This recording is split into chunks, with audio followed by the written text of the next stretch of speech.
Welcome into K-StateOnline. I am Mason Voth. That is Drew Galloway. It is Friday, June 13th. Back from all the things that I've been dealing with, and maybe we'll get to a normal schedule now that we're in the heart of summer. We've got a lot of different things cooked up to bring you, not just daily content like you're used to, but we've also got some of the different series that we're going to start to kill more time in this off season as we wait along. But we've got two pretty significant pieces of news to discuss today. One of them being that K-State has added another offensive line commitment. They are just stockpiling offensive linemen once again. Brian Lepak continues to be on a tear. And then we are also going to discuss K-State and their upcoming basketball schedule because the Big 12 yesterday announced what that is going to look like this coming year in the league. And it's kind of fascinating to see the way that the decisions were made this year. And this is something we're going to probably keep scrutinizing for many years to come now, is the scheduling decisions in a league that's as big as the Big 12 has become with 16 teams. And we'll get into all of that when it's time in just a little bit. But first, want to remind everybody about the 2025 Aer Lingus College Football Classic. You can visit cats2ireland.com for travel and ticket info, as well as your hospitality packages. That's going to get you the best experience possible. It's going to guarantee you get to experience everything about the Aer Lingus College Football Classic. It is August 23rd, 2025. That is game time, 5 o'clock. It will kick off in Ireland, 11 a.m. back here in the States if you can't make it over there. But still the opportunity to go if you're on the fence or, win baby, as Judy Gemstone would say. You just say, you know what, let's do that. Let's go over there and get after it in Ireland and watch the Cats and the Clones. You can do it at cats2ireland.com. You can also get some more individual ticket info at kstatesports.com. So do that if you are still thinking about going over there. There may be an avenue to get it done still. Do you have an Ireland fun fact on hand, Drew? We've been away so long that I didn't know if you'd be prepared. Oh, I'm always prepared. I always got one ready to go just in case. So, we've been stockpiling a little bit. We've talked about what the temperature is going to be when we're there. It's not like it's like super warm there now either. Like the average temperature for the month of June is also still only 52. Like this is their like cool part of the season. Interesting. So do you know the reasoning for that? How that all Well, operates? I'm pretty sure it has to do with like the seasons of the year are different on other sides of the world. I think it's just always cold there, based on what I'm looking at here. Let's see. Yeah, I was about to say it's also just not really like necessarily the warmest place ever. Yeah, low to mid 40s the first 3 months of the year, then mid 40s to low 50s April and May, and then you might get close to that's insane. I mean, they don't have a single month where the average temperature is above 60 degrees. So I like that. I think it's going to be an interesting climate. And obviously, we know that when it comes to football over there, a lot of these games have seen rain come down. So I'm excited for it. It gives you a little bit of a different environment, atmosphere for it. Although, here's to hoping K-State's a little better equipped to play in the rain this year than they were last year, because it did not go very well for them. Last year was a monsoon, so I'll give them a little bit there. Have you ever watched the British Open? I don't know. That's true. I think maybe this offseason there should have been an emphasis on, I don't know what the problems are. So some would maybe just boil it down to needing to toughen up. But this team has laid fat eggs the last 2 seasons in their worst weather games of the year against teams that Iowa State, whatever, is okay. They definitely should have beaten Houston still. I think that's one area that if you're concerned about this game, that's probably the biggest thing, is that you'd be worried that the weather is going to spin up some serious rainfall and put K-State in a tough spot, because they've not handled it well recently. It is kind of wild though with the weather there that they like it's not a dome stadium. Like you play these like, sports in the elements, well, that's what you got to do. It's just funny to me that like the Chiefs, one of the things that like they want with their new stadium is to have like a roof on it. and like the Cowboys play in a dome, but like Ireland, it's never super warm and it's always rainy, and they're like, nah, I think you're more open apt air. to need a dome when it gets really warm than when it gets really cold. I mean, like, for Ireland, for example, we're talking about the average temperatures over there. Like the coldest point of the year, it's going to be like on average 42 degrees. Obviously, you'll have some that are much lower. Like you can tolerate that without a dome, and like that's just part of where you play, where you live, and go after it.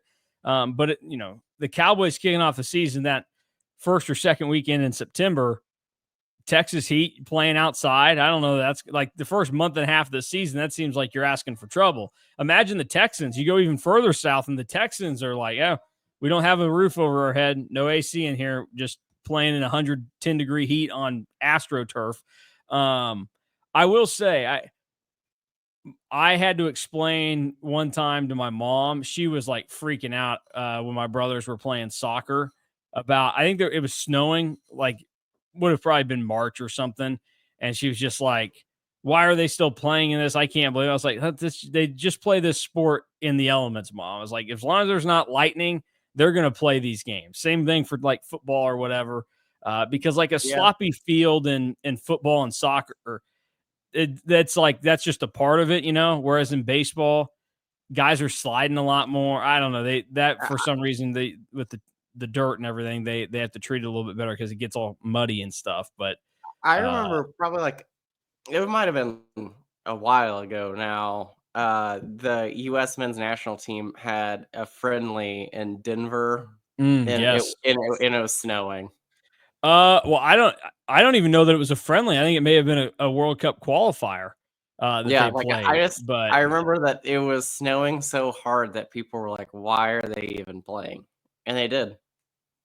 yeah, let's The- see. Yeah, this was the second final qualifier for the 2014 World Cup, and they got uh, to play Costa Rica in the snow.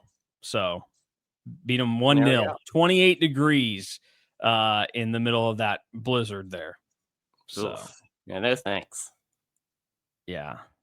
Let's see. I was looking here on I was gonna see who scored the lone goal in the game. I'm not sure it necessarily. Do you think that Um if Aviva Stadium, if it had a roof on it, do you think that they would actually account for the sun, unlike some people in the U.S.? We don't need to go there. But probably. Although the sun doesn't come out very much over there either. So I don't know what you're even referencing. My final weather story, then we'll talk about stuff that matters. I did my freshman year of golf in high school. We went to the JV would go to a tournament every year, and it was in Hutch at Cary Park, and it was a 2-man scramble, like a high school 2-man scramble. So me and my friend Logan Henricks were playing together, and his mom went and was like trying to raise hell through the entire front nine because it was like probably 35 degrees out and raining and just very cold, not great conditions. And she kept saying between holes that they should not have you boys playing this. They should not have you boys playing this. And she ended up being right. They did after 9. They're like, okay, yeah, this thing's over. We're done here. But that's just moms. They get a little overprotective when that weather's inconvenient for their kids playing sports. That's the lesson here. So maybe that's what K-State should have fought for the last 2 years. Just postpone these games. We can't be playing in this. We'll move on and get into the important stuff like Bennett Frazier, who is the latest K-State commitment out of Kirksville, Missouri. This is a guy that he's been on the radar for a long time because I can remember back to the night at a camp a year ago where you sent me the, hey, can you make a profile for this kid? And here it is all these weeks, months, and a year later. And K-State has closed the deal and added yet another offensive lineman to their 2026 recruiting class. Yeah, it ends up being almost exactly a year from when Bennett Frazier was offered to his commitment. So, number one, that's just kind of cool. Number one. And then it is another offensive lineman. We talked about this class maybe being a little bit smaller, kind of getting a little bit of a feeling that this class might be a little bit bigger than we anticipated. And some of that has to do with just there are guys that I don't think that they will turn away. And Bennett Frazier was one of them. I mean, they already had 4 offensive linemen. I talked about on the boards that I felt like if they were going to take another one, it was either going to be Bennett Frazier or it was going to be Noah Best. Well, Noah Best goes to Oklahoma, and then Bennett Frazier immediately hops in at K-State. So you get that. And with Bennett Frazier, too, it kind of tells a full story about how K-State really operates. He's another guy that has camped at K-State. You know who else has camped at K-State? Keegan Collins and Oliver Miller all have camped at K-State before. It's something that they just do along the offensive line. If you're really looking and dialing in for like what's going to happen, like how is K-State going to get an offensive lineman, typically they come to a camp first. That's just how they operate. Number 2 kind of tells the story of, well, Bennett Frazier was a Connor Riley recruit initially. In K-State was his first offer. Kind of moved on from there. Visited for a game. Connor Riley leaves. Brian LePack steps in. Brian LePack has him come out to a junior day event in April. Comes out to an official visit in June and seals the deal. So it really is kind of like telling the whole story of how the offensive line has really grown in this class. And then as just another tip of the hat to Brian LePack, because Bennett Frazier from Missouri, from the St. Louis area, and had an official visit to Missouri scheduled. It had been those 2 teams for a really long time. He doesn't even get to the Missouri visit before he commits to K-State. Yeah, I mean, this is you see the offers there: K-State, Mizzou, UCF, Northwestern. So a handful of notables in this process, and I mean, it should be significant. Like they were already at 4, like you said, and they decided they still wanted him despite the growing numbers of this class. So, what is it that they see in Bennett Frazier as a future offensive lineman at K-State? Yeah, I think that one thing that they really like is his versatility. He can play tackle or guard. He might be more suited to be kind of a taller guard, but he's athletic enough to play tackle. He can really move people. He's really physical. He moves extremely well for his size. And then it's not the end all be all, but like his shot put and discus numbers are like out of this world. Like he has a lot of power with them, and that's something that you really look for in an offensive lineman. He's in that 265, 270 range, so obviously he's going to need to gain more weight, but I don't think that will be too big of an issue for him. I mean, he looks like a grown ass man already. So with that, I think that there will be no real problems. And again, I think that it just says a lot. And I have said it already that K-State was at 4 offensive linemen. They didn't really necessarily need another one, but they felt compelled and that they felt like so strongly about Bennett Frazier, they took another one. And I think that just means something in the grand scheme of things. Yeah, I think that's probably like the best way to sum this thing up now and kind of explain it is that they felt so good about him that they would add to an already pretty full offensive line class. Now, the other aspect of this is that Brian LePack seems to be doing a majority of this recruiting for K-State right now. He's got 5 of the 9 commitments that will be in his position group with 5 offensive linemen. Are you surprised that the number of O linemen got to 5 in this class?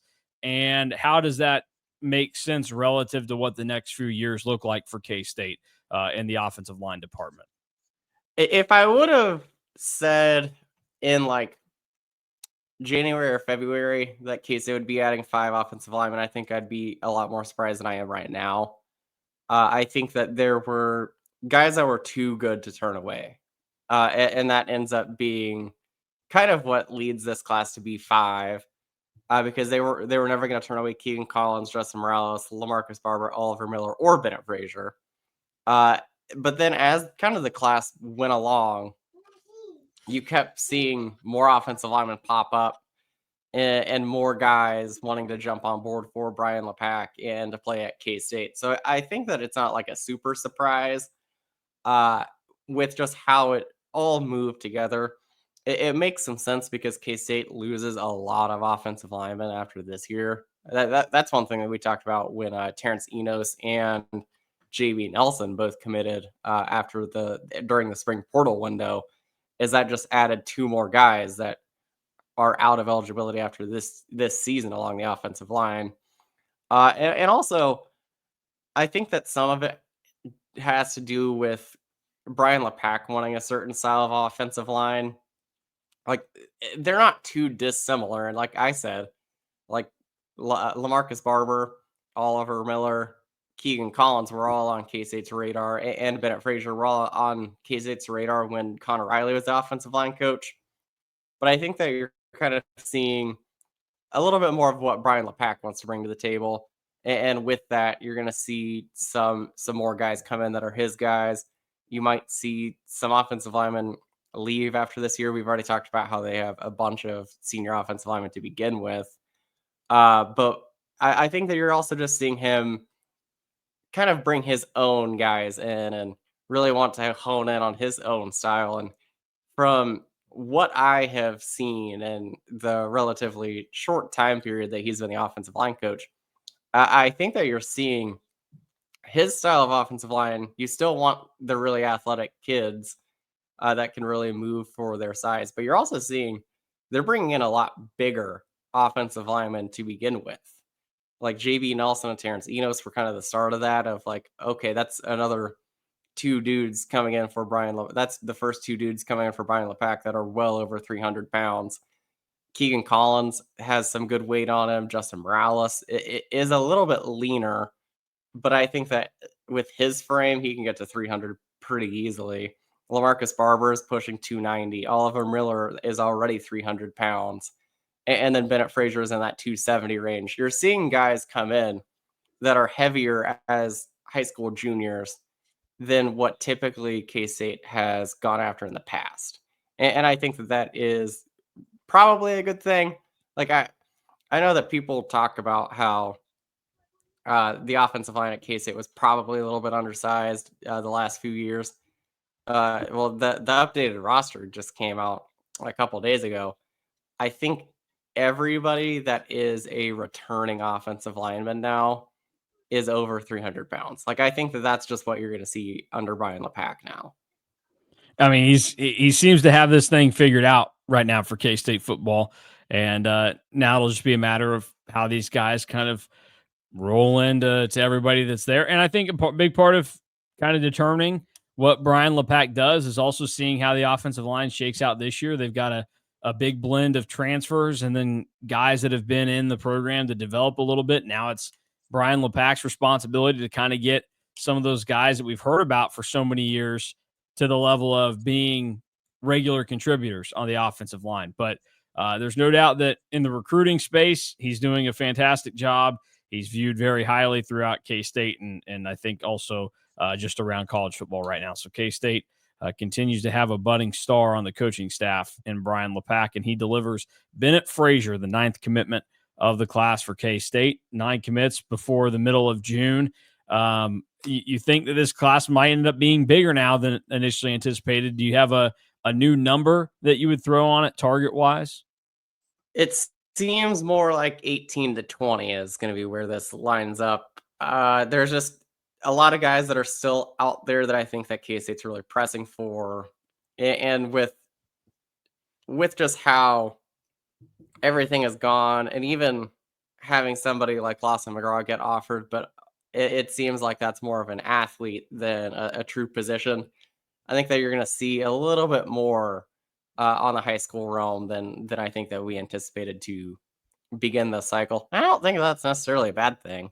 I think that it's just kind of, you always have to prepare for attrition of some kind, because in this day and age, you're never going to run back the exact same team. So I think that it's not necessarily a bad thing. I just think that they're adding a little bit more high school flavor than I think that we anticipated. And I mean, the way that they are rolling right now, and they're not missing out on a ton of their targets.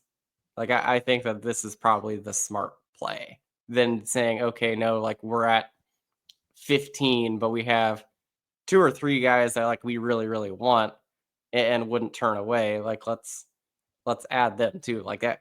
I think that what they're doing is probably the smart thing long term. Yeah. All right. Well, let's shift gears now and we'll get ready to talk about basketball and what little news that we've gotten on that front. We know that K State has essentially finished their roster. Some talk that maybe there's wiggle room. Maybe they can add one more scholarship that they maybe weren't initially planning on. But for the time being, the roster seems mostly put in place. Now, the only Sort of. thing that we're waiting on, what'd you say? I said sort of. I mean, you talked about adding a guy. We're still waiting on what Tyreek Smith is what's gonna Well, happen that's there. true. I guess, yeah. In some respects, there are maybe two spots that you're looking at. One, could they add another scholarship guy, go past what they said they would, and then the other would be looking at Tyreek Smith if he's actually going to be on the roster. Which, at this stage of the game, with the size problems they might be facing, if he doesn't get his waiver, then you might be in a world of hurt in that neighborhood. But who cares? That's for another day. Talking about the roster, because we're still waiting on the non-conference schedule for K-State, what that might hold this year. Some idea of what it could have on it, but no official word yet. We do now know, though, who K-State will face in Big 12 conference play, as yesterday the league put out who everybody would match up with over the course of an 18-game season this year, going back to 18 games from 20. I mean, you and I, we knew that from early July last year that was almost a certainty when Gene Taylor told us basically, yeah, the coaches don't like the 20 game schedule and they'll talk about going back. And it seemed like every month after that, somebody thought they were breaking news by saying, oh, the Big 12 is going to go back to 18 games. It's like, I think they knew this the second that they agreed to do 20 games for a season, that they didn't like it and they wanted to go back to 18. So 18 games is what K-State will play. They will double up now with KU, which was to be anticipated, but then TCU and West Virginia, no double up with Iowa State. So K-State and Iowa State will only face each other one time this coming season. That might be the most stunning thing about the Big 12 opponents that came out yesterday, right, Drew? Yeah, I have a 5 things where I talk about just things that I noticed with the schedule that will be coming out pretty soon. One of the first things that I talk about is the schedule from a competitive standpoint. Like I think that you're okay with playing TCU in West Virginia, but it is not a schedule that really favors and honors tradition. Like I went back yesterday when the Iowa State part of their schedule got leaked, which the Big 12 really fumbled doing this. Number one, they said they were going to do them all on the Big 12 tune-in show or whatever.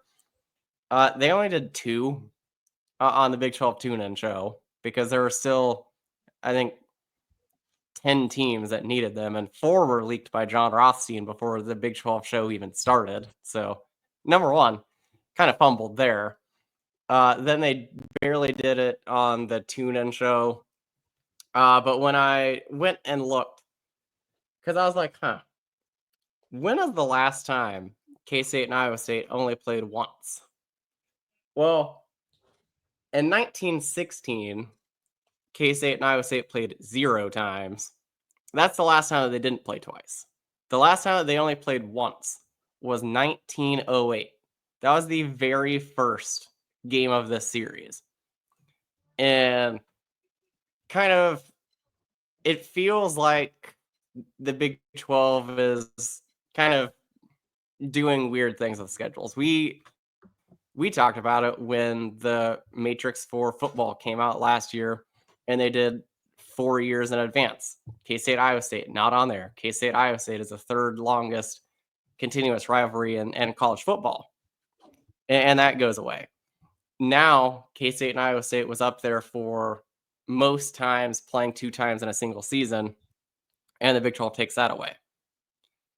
If you want to go even further and talk about like dumb things, this isn't even like a K-State thing, but like the Big 12 next year is positioned to probably have the number 1 and number 2 NBA draft picks next season. How many times do you think that they play, Mason, when the Big 12 had control over how many times that they played? Well, I'm going to guess that because we're talking about how dumb it all seems, I think the answer is probably one.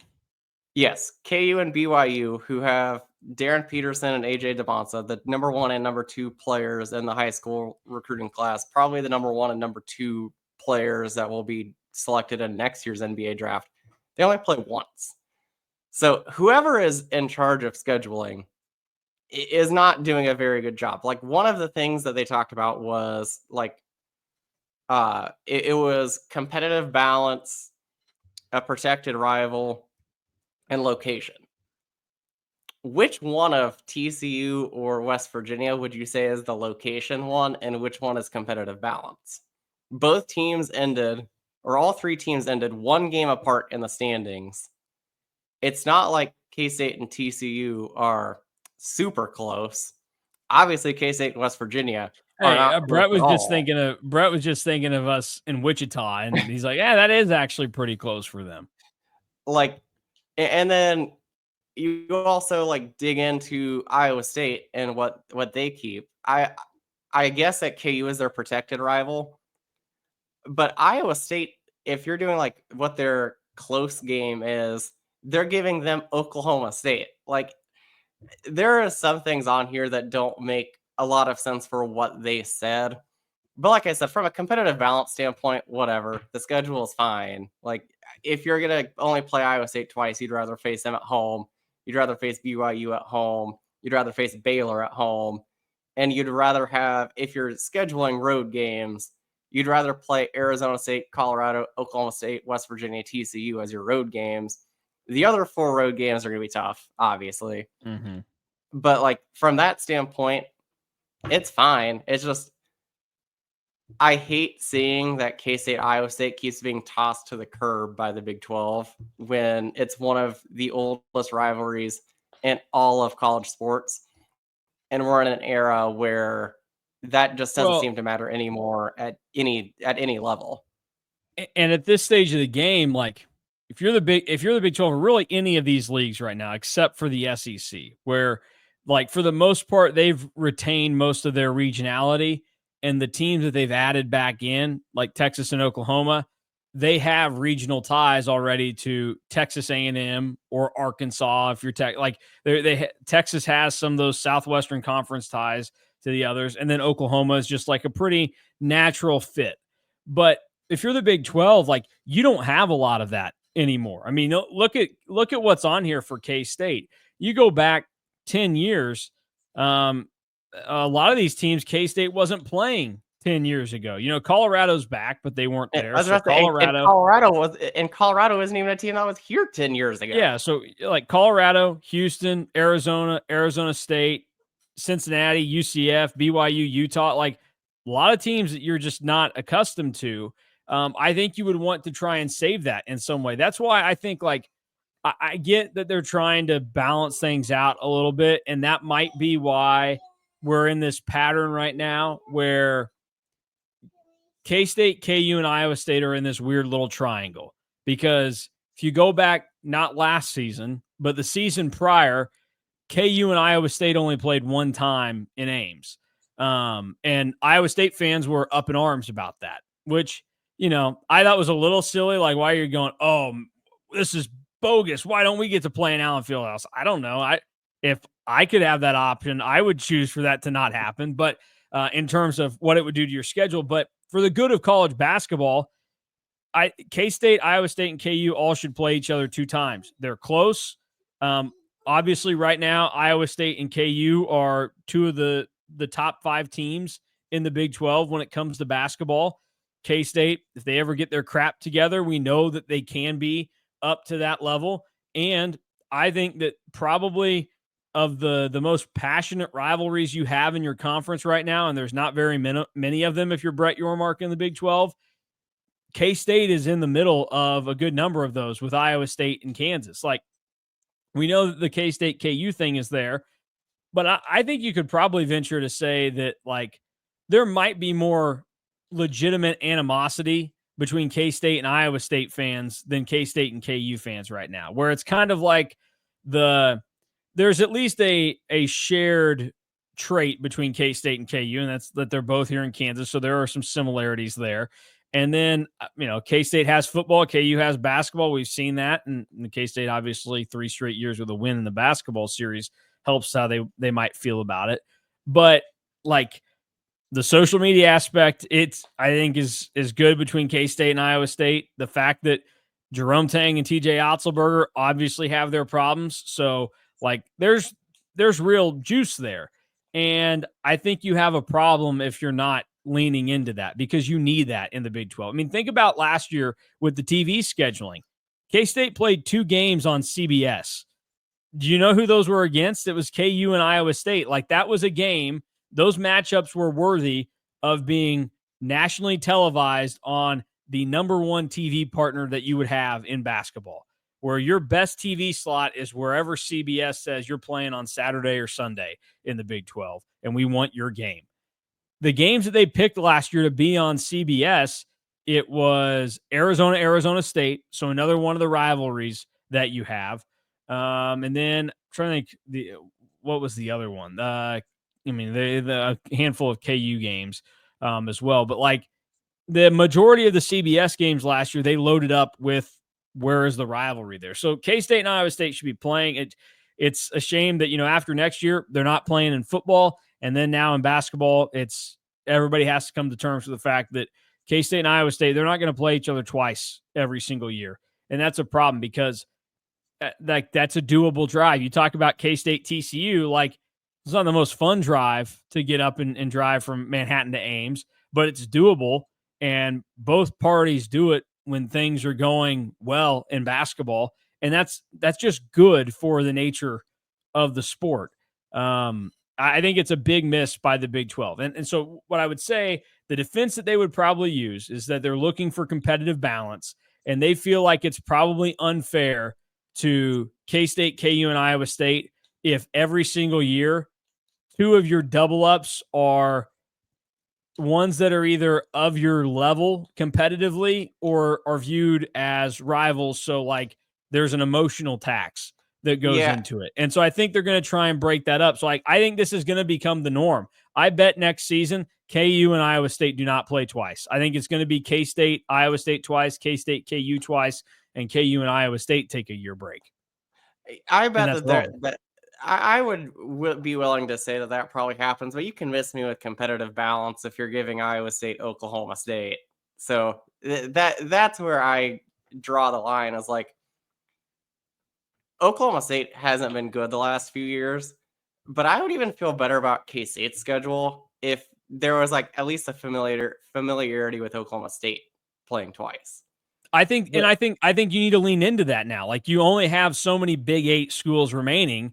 And that's a doable drive right there. Like that outside of KU, that is the easiest drive that you're going to have in the Big 12 if you're a K-State fan, is Manhattan to Stillwater, and then a number of fans that are in other parts of the state that it's easy to get to. Like I think they need to lock those in. They almost need to just make this a, hey, I get some years it's not going to be fair, but this stuff changes all the time. Like think about how in the NBA people are like, oh, they should do away with the East and West and just seed them 1 through 16.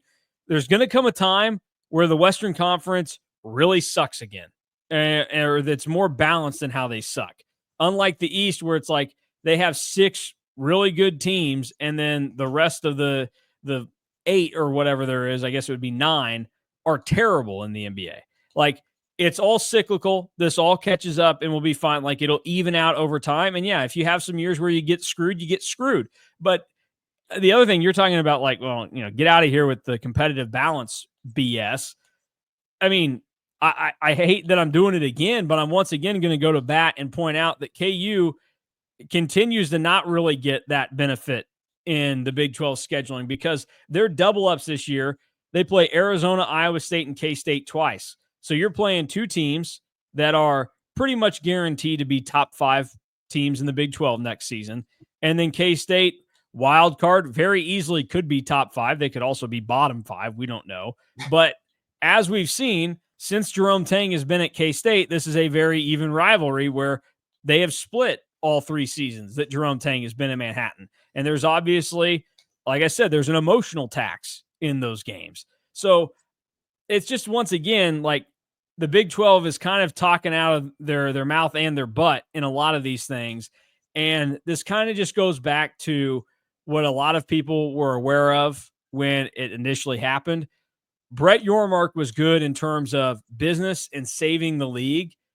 Now that you've basically staved off elimination for a little bit and you're going to continue to exist and you've got your teams, Brett Yormark probably isn't the commissioner to take you too much deeper into the future because he has zero feel for the college athletic side, the stuff that still matters in college sports. And there's so few of it that remains that you can't let guys like Brett Yormark and whoever's working for him in the league office destroy it.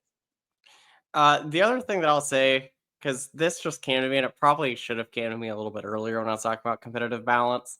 Competitive balance doesn't mean jack like it used to. Like rosters flip all the time. Baylor returns 0 players on their roster. UCF returns 0 players on their roster. How are you doing competitive balance for a team like that? Like that is where, like, when you say, oh, we're doing like regionality TV and competitive balance, you don't know what rosters are going to look like. I think everybody thought that K-State was going to be a heck of a lot better than they were last year. And everybody was buying the Cincinnati hype. Cincinnati was terrible. Like when you say competitive balance and you're looking at it from the year prior, in this day and age, that feels like a misstep. So as I look over these schedules, there's K-State's again for everybody watching on the YouTube. I think what may have happened here is these schedules were made to produce or attempt to produce parity in the Big 12 and make it be this, dog fight to the finish. Because do you know who Arizona State plays twice this upcoming year? My guess, Arizona is probably a lock. Yep. I would say maybe like Colorado. Yep, Colorado. And then maybe like Utah. Yep, Utah. There you go. You got it. Arizona State plays Arizona, Colorado, and Utah twice. So they've got their rival and then 2 teams that I don't know what. How does that balance out? K-State's playing, KU, TCU, West Virginia, but we talk about KU. They got Arizona, Iowa State, K-State, or Iowa State's got Baylor and KU. Doesn't seem like that's jiving. Or UCF, for example, who gets Cincinnati, Oklahoma State, and West Virginia twice over the course of the year. How does UCF not see one of the big dogs in the league a couple times? I don't know. That seems kind of strange to me how that would end up working out. Houston, you know who they double up with? Baylor, Cincinnati, Texas Tech. And then Houston's away-only games. That might be a little tough. At BYU, at Iowa State, at Kansas. So I don't know that Houston necessarily got the most fair setup here. West Virginia, same deal. UCF, Cincinnati, Kansas State. I don't know that doesn't scream competitively balanced to everybody else. And the other thing is, too, this doesn't even necessarily have to be some grand conspiracy, like I'm saying, to try and create parity. It may just illustrate how hard it is to do something like that with a schedule, which is why you should just scrap that crap anyways and say, okay, we're going to designate that you have at least 2 teams that you're going to play twice every single year, because it's good to develop that normalcy over time and like the matchup that's going to be there. And in some circumstances, I don't know, maybe just set them in stone from the get-go. Like in football, before they dropped to 10 teams, like you had the North and the South. So you were playing 5 teams every single year in football. You knew you were going to play them. And then you had a handful of teams from the North that you wouldn't see for 2 years. And then you'd see them back to back. And then you wouldn't see them again. And if you got lucky with who you got in that round and round that they used to do, it could be your year and it could really benefit you. And you just have to deal with that, because the reason they did the North-South thing was, it made scheduling easy for them to have the divisions and then who goes to the conference title, but it kept the regional rivalry and the fact that, teams that hadn't ever really played against each other or hadn't done it consistently were now in a league called the Big 12. They were playing every single year. So you're going to try and develop something like that where they're meeting every single year. And you can have, like memories from like an Oklahoma Texas Tech game that wasn't happening prior to the Big 12 coming about. No, it wouldn't be super hard to say, okay, like the Big 8 legacy schools, like one is going to get kind of screwed out of that, but you Well, can it should make be sure. Colorado because they're not really a legacy Yeah. school anymore. Yeah. So like you can make like the Big 8 schools play. You can make the Pac-12 schools play, the American schools. And like I know that kind of screws out like Baylor, West Virginia, and TCU who are kind of out in no man's land. Hey, But like, boom! Guess who's playing each other twice yeah, every year now? The but Misfits. yeah, but they're like the misfits, and boom, they play each other twice. Like there there were methods that they could go, and like even like I talked about before, if you don't want to do what we just did with like making it regional, why would you not want AJ Devonsa and Darren Peterson to play twice? Like that still just feels like a big misstep, especially again, I keep going back to the three things that they talked about: regionality, TV value, competitive balance. Do you not think that having the number one and number two overall pick playing twice do you think that would be bad for TV? Yeah, I mean, I think they tried. They tried to keep this thing to where there was some interesting matchups, but they wanted to try and keep it as regional as they could. Obviously, West Virginia, UCF, are in Cincinnati are geographical outliers, but that's one of those where I've talked about it. Like I think those are ones that should be baked in basically every year. Those three schools should probably play each other quite a bit. So then I think it just came down to, okay, how can we kind of work this thing out to where, who's their third school that we're going to pop in to the rotation. So I don't know, because But those three we schools do all play each other twice next season in basketball. So they do have that of down. It's course. just somebody's got to be that third team in there. And if you're giving Oklahoma State to Iowa State, well, then K-State kind of they're in no man's land. That's how you get TCU thrown in there, which is just kind of sick of seeing Jamie Dixon and his wobbly We arms all over the place. we can pull up the schedule again and like just kind of go over it more in a sense of what it means for K-State. Yep, yep. Uh, But we've bitched enough about the Big 12 at this point. What do you like you here or don't like about K-State's schedule? you look at the home games. That's a schedule that you probably need to go 8-1.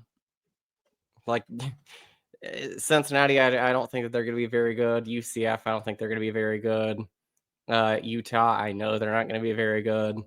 TCU and West Virginia. K-State should have beat TCU 2 years ago in Manhattan. West Virginia got steamrolled. K-State's beaten KU the last 3 times in Manhattan. Baylor is kind of a wild card. Iowa State is going to be good, but that's a game that if you're a tournament team, you got to protect your home court. BYU is going to be really, really, really good, but you got to find a way to win 3 of the 4 between KU, Iowa State, Baylor, and BYU. On the away schedule, I talked about it. Like those are the games that if you want to play road games, like those are the teams that you'd want to play. And again, if you're going to be a tournament team, and if you're going to be an upper half of the Big 12 team, you have to beat Arizona State, Colorado, Oklahoma State, West Virginia, TCU. You got to find a way to win 3 or 4 of those, and then hope that you can somehow come away with a win in Lubbock, at Houston, at Arizona, or at KU. Like the schedule lines up pretty nicely for if K-State really reaches their potential to be at like 12-6, 13-7 in the league. And that is, unless they are horrific in the non-con, like Well, that is a team that's going to make the tournament. that'd be Oh, wait. uncharacteristic for them. Wait, I just did math incorrect. You Wait, said no, 13 I and did. I think you meant 13-5. Yeah, 13-5. It should be 12-6 or 13-5, Well, because the way that the schedule lines up, it's pretty nice. you look at it, and I would say that home games that you basically have to win: TCU, West Virginia, Utah, UCF, Cincinnati. That's 5 right there. You need to get probably in this world at least 2 of the 3 with Arizona State, Colorado, Oklahoma State on the road. So that gets you to 7.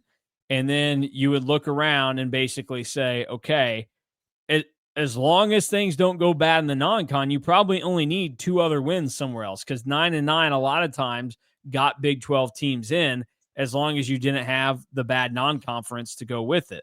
And that's kind of what had plagued K-State last year. For example, they had a conference record that was worthy of being a Big 12 tournament team. They did not have a non-conference that was worthy of it. But you would look and say, you've won the last 3 home games with Kansas, so that's on the table. You've split with Iowa State every single year that Jerome Tang has been here. You get them at home. That's the only game that you're going to have to kind of put your eggs in the basket for. Baylor, we know that Jerome Tang has had success with Baylor. Even last year when they were playing poorly, you kind of took them to the brink. And then BYU, you're getting them at home. BYU should be pretty good. They're going to have a lot of talent, but how does that talent come together? You're getting them in Manhattan, and then the others, like Houston's not happening. So that's fine. That's probably a good thing that's on the road, because they beat you home, away, Africa, wherever Michael Beasley would think that they're playing. Great reference. And then, Texas Tech actually is a team that K-State, despite the fact that Jerome Tang has not beaten them yet, has matched up and come pretty close to beating. And those have been competitive games. Like even last year, like that, it was ugly, but K-State could have beaten Texas Tech, who was a very good team last year when they played. When they went down in his first year to United Supermarkets Arena, like that was a close game and a battle. K-State should have won that one, but they didn't. Like that, it's not overwhelmingly scary. Arizona State took Texas Tech to double overtime last year in USA. And Texas Tech's has lost some guys. They've added some good players, but they're not in that class of Houston where you go, that's just an automatic loss.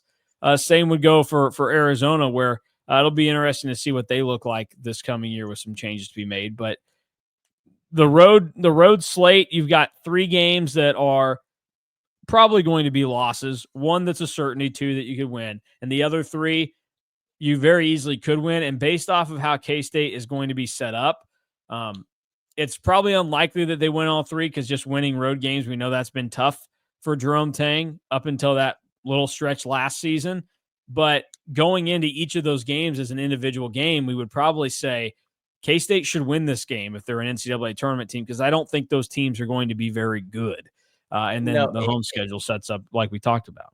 If they came out with like a spread today and they played tomorrow, K-State at Arizona State, K-State at Colorado, K-State at Oklahoma State, K-State's probably favored in all 3. Yeah.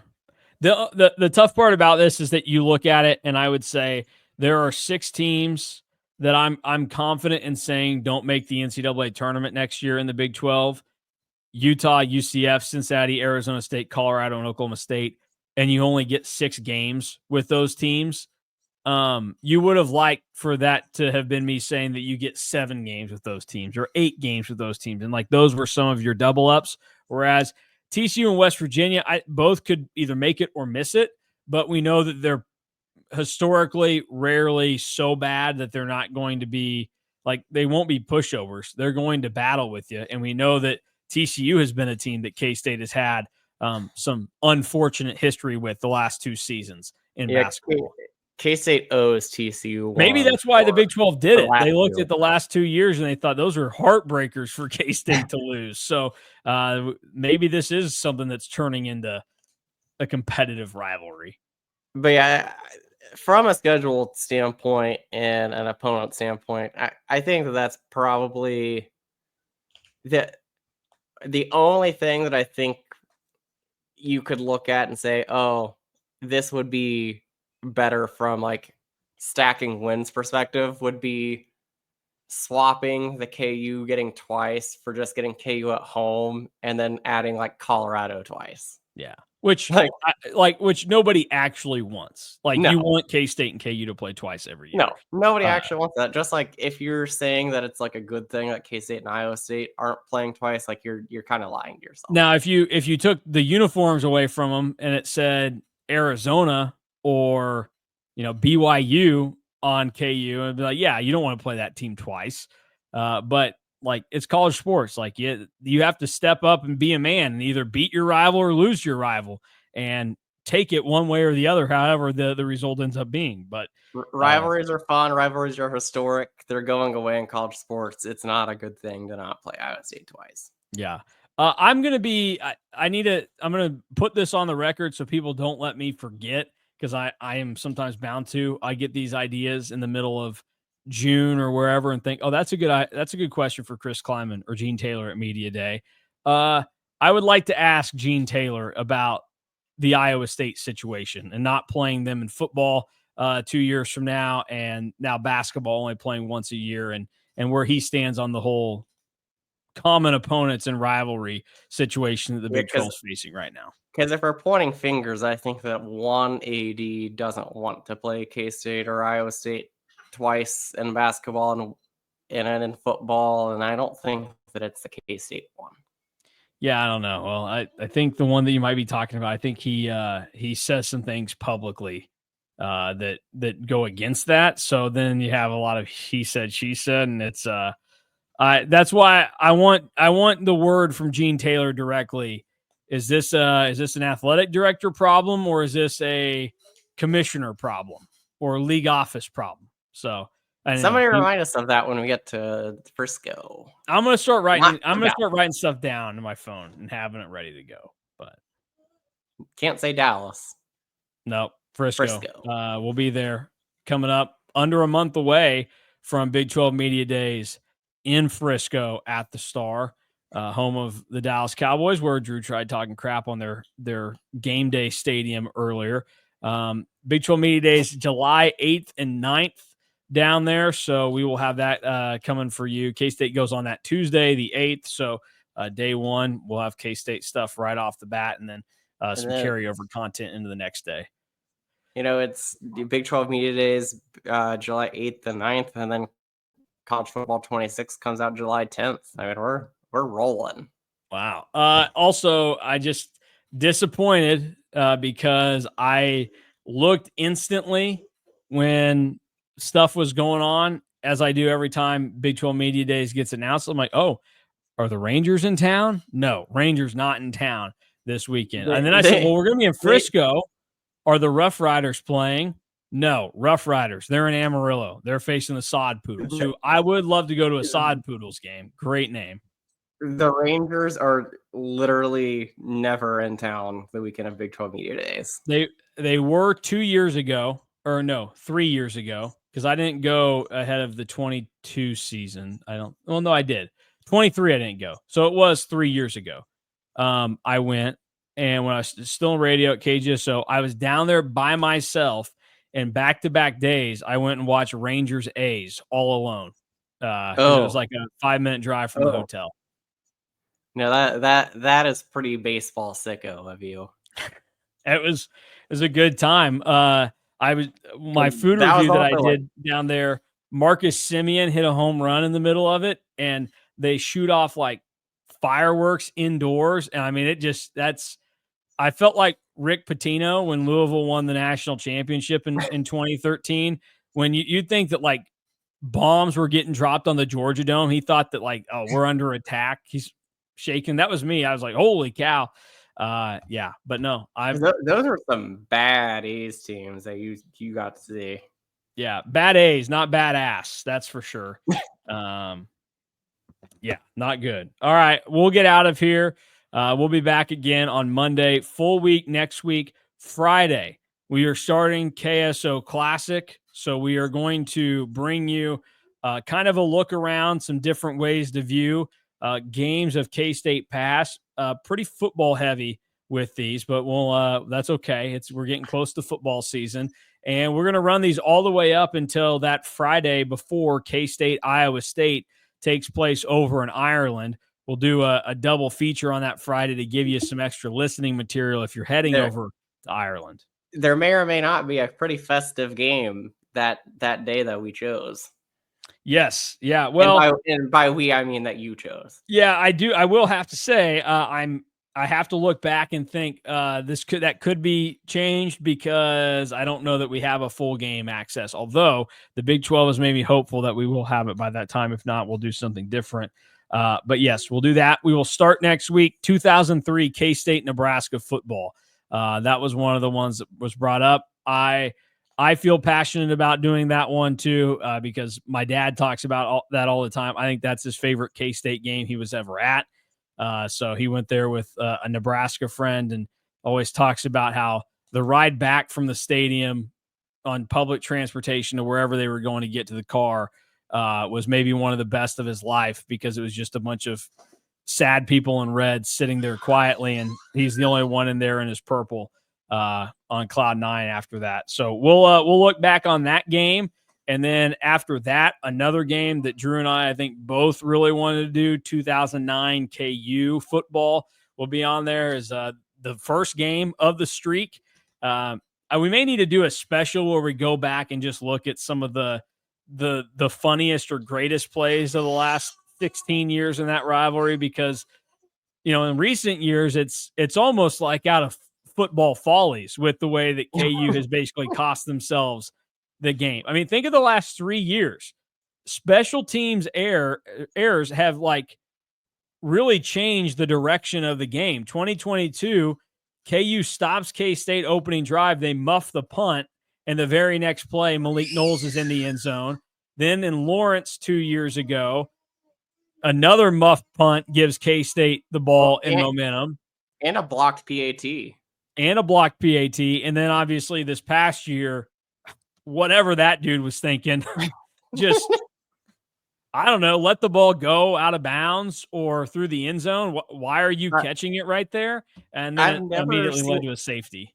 I've never seen that happen in a real life situation. I've seen it on TV happen a few times, but seeing that in real life was bizarre. Or in Madden or something. Yeah. And you're going this is bull. Why is this happening to me?